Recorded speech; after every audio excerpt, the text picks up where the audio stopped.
Rajasekar sir வணக்கம். Rajasekar sir, நீங்க படிச்சிருப்பீங்கன்னு நினைக்கிறேன், ஹிந்துனுடைய தலையங்கத்தை நீங்க படிச்சிருப்பீங்கன்னு நினைக்கிறேன் சார். இந்த ஏற்கனவே பல முறை சர்க்குலர் கொடுத்துருக்குறாங்க, டிஜிபி சர்க்குலர் கொடுத்துருக்கிறாரு. 7 ஆண்டுகளுக்கு குறைவாக தண்டனை விதிக்கப்படக்கூடிய குற்றங்கள் எஃப்ஐஆரில் பதிவு செய்யப்பட்டால் அவர்களை கைது செய்யக்கூடாது அப்படின்ட்டு நீங்கள் உச்சநீதிமன்றத்தினுடைய தீர்ப்பை எல்லாம் மேற்கோள் காட்டுவீர்கள். ஹிந்துனுடைய தலையங்கம் இருக்குல்ல சார், ஆட்சியாளர்களுடைய நற்பெயரை பாதுகாப்பதற்காக குற்றவியல் நடைமுறை சட்டத்தை இந்த அரசு தவறாக பயன்படுத்துகிறது அப்படின்ட்டு முன்வைத்திருக்கக்கூடிய குற்றச்சாட்டு ஏதாவது ஒரு வகையில் உண்மையா? வணக்கம் அரவிந்த். ஒரு டிஃபென்ஸ் லாயரா நான் எந்த அரஸ்டையுமே வரவேற்கிறது கிடையாது, அது என்னுடைய தொழில். பட் இந்த வழக்கை பொறுத்தவரை முதலமைச்சரை குறித்து அவதூறாக கொலை செய்து விடுவேன், சட்டமன்றத்துக்குள்ளேயே எலும்பை முறித்து விடுவேன் என்று ஒரு சட்டமன்ற உறுப்பினர் ஒரு பொதுவெளியில் பேசும்போது காவல்துறை வழக்கு பதிவு செய்து அவரை கைது செய்வது காவல்துறை அந்த வழக்கு பதிந்த அந்த அதிகாரியின் முடிவு. It is a prerogative. அவர் என்ன முடிவு எடுக்கிறோ அதான். அதன் அடிப்படையில் அவர் கைது செய்ய வேண்டும், முகாந்திரம் உள்ளது, பிரைமா ஃபேஸாய் இந்த வழக்கில் கைது செய்யலான்னு அவர் நடவடிக்கை எடுக்கும்போது சில கீழமை நீதிமன்றத்தில் ரிமாண்டிங் மேஜிஸ்ட்ரேட், அந்த ஜுடிஷியல் மேஜிஸ்ட்ரேட் இது கைது ரிமாண்ட் பண்ண முடியாது, இந்த நீங்க சொன்னதும் இருக்கிற அந்த உச்சநீதிமன்ற தீர்ப்புகள் அடிப்படையில் பல அட்வைசரிஸ் அடிப்படையில் மேஜிஸ்ட்ரேட் ரிமாண்ட் பண்ண மாட்டாங்க சில வழக்குகளை.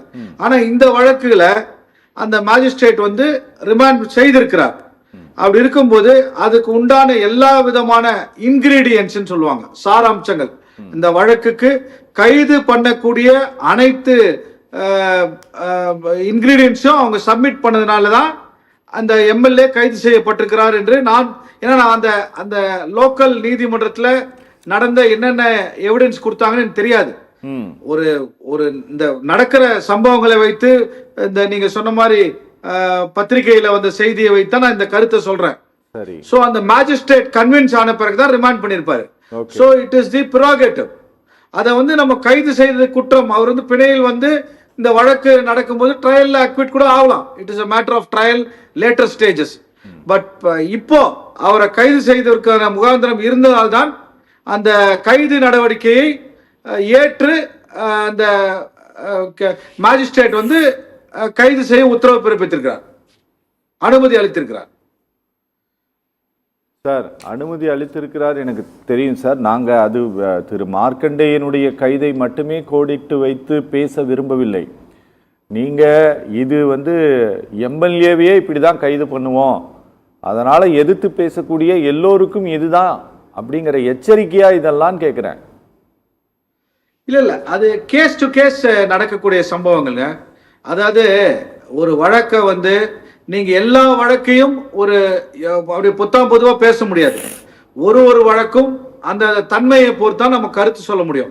இந்த வழக்கில் அவர் பேசியது முதலமைச்சரை குறித்து மிகவும் அவதூறாகவும் கடுமையான வார்த்தைகளை பயன்படுத்தியிருக்கிறார் என்று குற்றம் சாட்டப்பட்டிருக்கிறார்.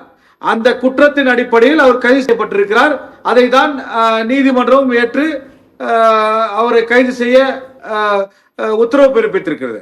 அப்படி இருக்கும் பட்சத்தில் மற்ற வழக்குகளை எல்லாத்தையும் நம்ம எல்லா வழக்கிலையும் இது பின்பற்றப்படுகிறதா என்று கேட்டீங்கன்னா கேஸ் டு கேஸ் தான் சொல்ல முடியும்.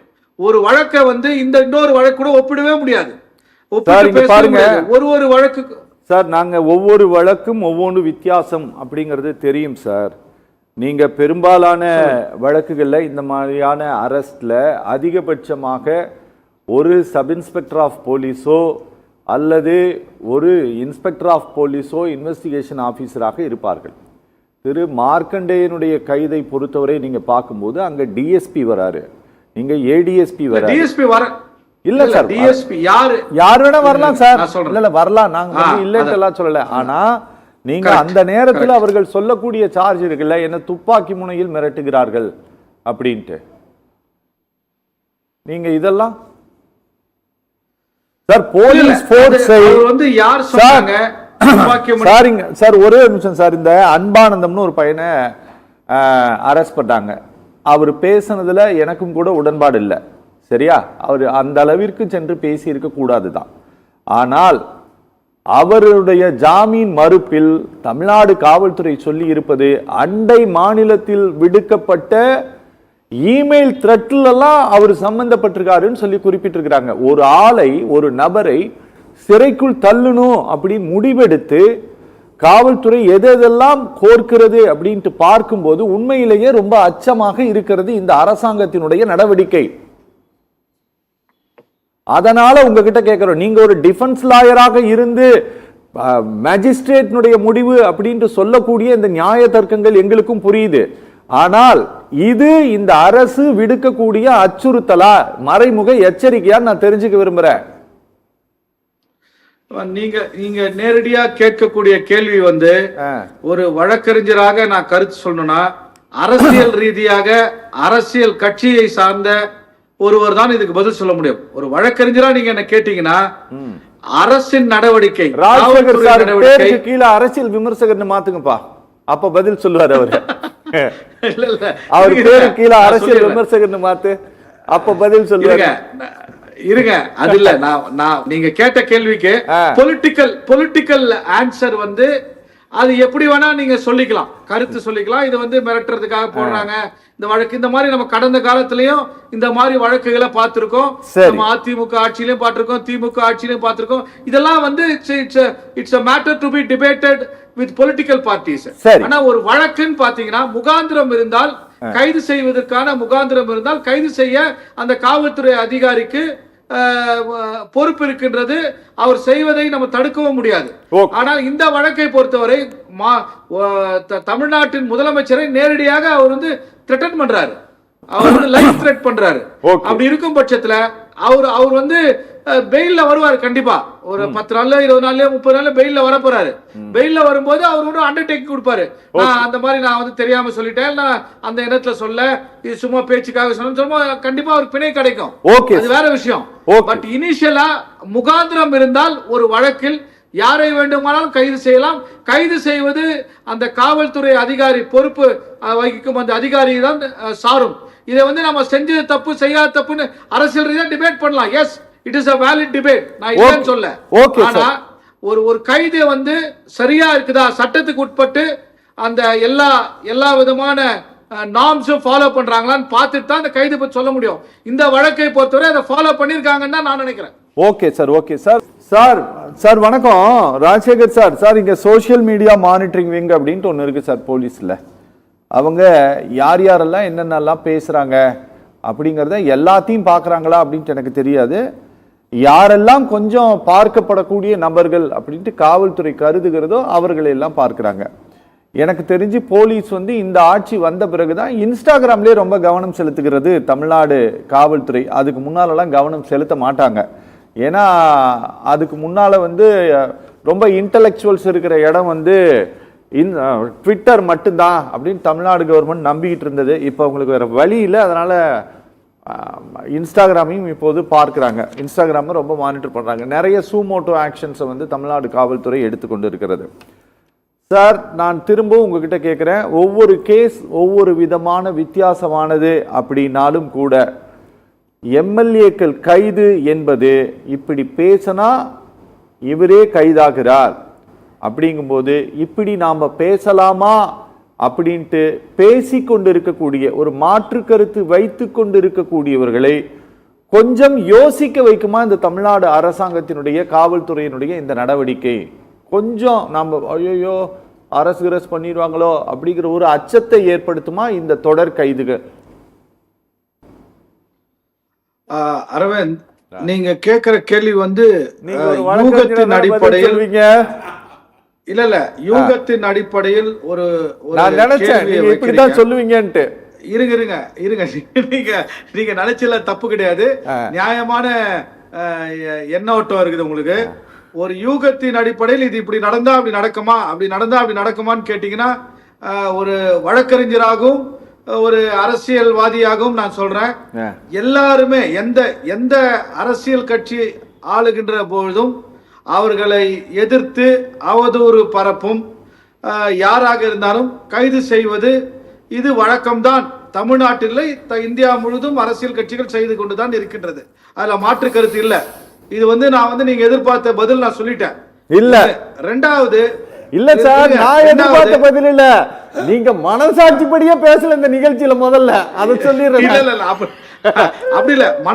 பாருங்க, தர்மமும் சார் குறைந்தபட்சம் சட்டத்தையும் ஒரு இது ஒண்ணு நடந்தால் அது அடுத்து இதுதான் நடக்க இருக்கிறது அப்படின்ட்டு ஒரு வழக்கறிஞராக இயல்பாக யூகிக்கக்கூடிய அந்த தன்மையோடும் குறைந்தபட்ச நேர்மையோடும் கூட நீங்க பேசலன்ட்டு நான் வெளிப்படையாக எந்த தயக்கமும் இல்ல. நான் அதிகபட்ச நேர்மையோட இப்ப பதில் சொல்றேன். எப்பவுமே தெரிஞ்சுக்கங்க, தர்மம், இந்த மனசாட்சி இதெல்லாம் சட்டத்துக்கு முன்னாடி நீங்க பேசிக்கிட்டு இருக்க முடியாது. சட்டத்தின் அடிப்படையில் ஒரு வழக்கை அணுகும் போது சட்டம் மட்டுமே தான் அங்க பிரதானமாக இருக்கும். அதை புரிந்து கொள்ள வேண்டும். சட்டத்தை மதிக்காமல் அவதூறாக ஆபாசமாக மிரட்டும் துணியில் முதலமைச்சரை பேசும்போது சட்டம் கடமையை செய்யும். சட்டம் கடமையை செய்யும் என்று கலைஞரும் சொல்லியிருக்கிறார், அம்மையார் ஜெயலலிதாவும் சொல்லியிருக்காங்க. ஏன் நம்ம முன்னாள் முதல்வர் திரு ஸ்டாலினும் சொல்லியிருக்கிறார். இன்று சட்டம் கடமையை செய்திருக்கிறது என்றுதான் நம்ம பார்க்க வேண்டும். ஏன்னா இதுல குறைந்தபட்சம் அதிகபட்சம் மனசாட்சி, தர்மம், நியாயம் இதெல்லாம் நம்ம பேசிட்டு இருந்தோம்னா தர்மத்துக்கும் சட்டத்துக்கும் டூ பேரலல் ட்ராக்ஸ். தர்ம பிரகாரம் பார்த்தா சட்டப்படி பண்ண முடியாது. தர்மமும் நியாயமும் பேசினா சட்டம் எதுக்கு? தர்மப்படி எல்லாத்தையும் தீர்ப்பு சொல்லிட்டு போயிடலாமே. நாட்டாம வச்சு தீர்ப்பு சொல்லிட்டுங்க. தூத்துக்குடி அண்ணன் செல்வம் தூத்துக்குடி ஏரியா ஃபுல்லா தீர்ப்பு சொல்லிட்டோம். சார் இங்க பாருங்க சார், இந்த மனசாட்சியை கூட நான் பயன்படுத்தி இருக்க மாட்டேன் சார்.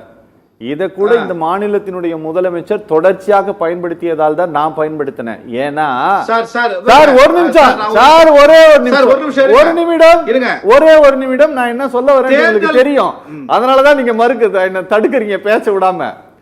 தெரியும் நான் என்ன சொல்ல வருவேன் உங்களுக்கு தெரியும். அதனாலதான் நீங்க தடுக்கிறீங்க.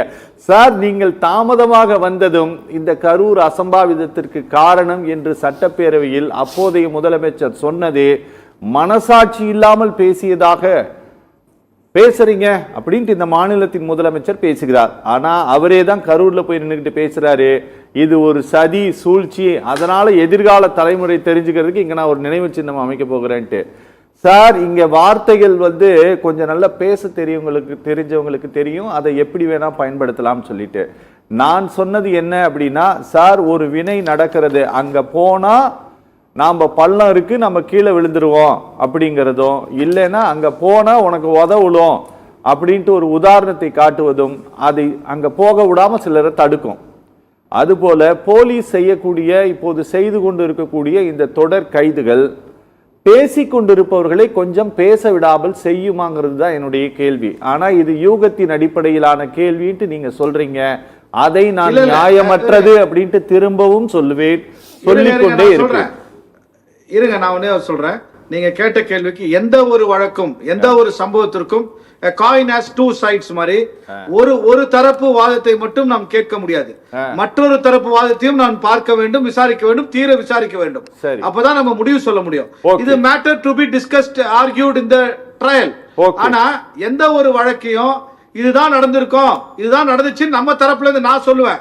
ஆனா உங்களுக்கு அப்படியே எதிர்மறையா ஒரு கருத்து இருக்கும். இல்ல இந்த சம்பவத்துல இதுதான் உண்மை நீங்க சொல்லுவீங்க. இது தீர ஒரு it's a debatable process. you have to agitate before the court தான். அப்படி இருக்கும் பட்சத்துல ஒரு டிவி விவாதத்துல எல்லாமே சரி எல்லாமே தப்பு அப்படின்னு முடிவெடுக்க முடியாது மிஸ்டர் அரவிந்த். அதான் நான் சொல்றேன், என்னோட தாழ்மையான கருத்து. சார், உங்களுக்கு தெரியும் நாங்க பெரும்பாலும் இந்த அவங்க சொன்னாங்க இவங்க சொன்னாங்க இப்படின்றலாம் நிகழ்ச்சி எந்த காலத்திலும் நாங்க நடத்தினதில்லை.